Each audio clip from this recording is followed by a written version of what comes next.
Продолжуваат градежните активности во деветолетката Тошо Арсов во Штип. До крајот на годината училиштето ќе добие нова дворна површина, уредена со бехатон плочки. На овој начин учениците ќе имаат побезбеден пристап до училишната зграда, а училиштето нов лик.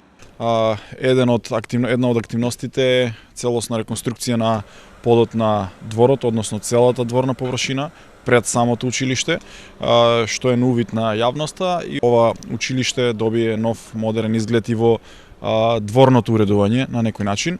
Внатре во самото училиште се работи на санација на два тоалети со висина од 850.000 денари, а дворното уредување е 730.000 денари. При денешниот увид во градежните активности, градоначалникот Бочварски најави уште неколку значајни инфраструктурни зафати. Дополнително, општина Штип распише една групна јавна набавка заедно со сите училишта со цел да поставиме надвор пред училиштата ограда за безбедност на децата. Тоа е на самите тротоари, со што ќе ги заштитиме децата од брзо истрачување кон улицата и кон практично возилата кои што се движат по улиците. Деветолетката Тошо Арсов има приоритети и за наредната година. Се надевам дека за време на летниот распуст ќе биде реализирана фасадата, промена на кровот и физкултурната сала која веќе е влезена во капитални инвестиции.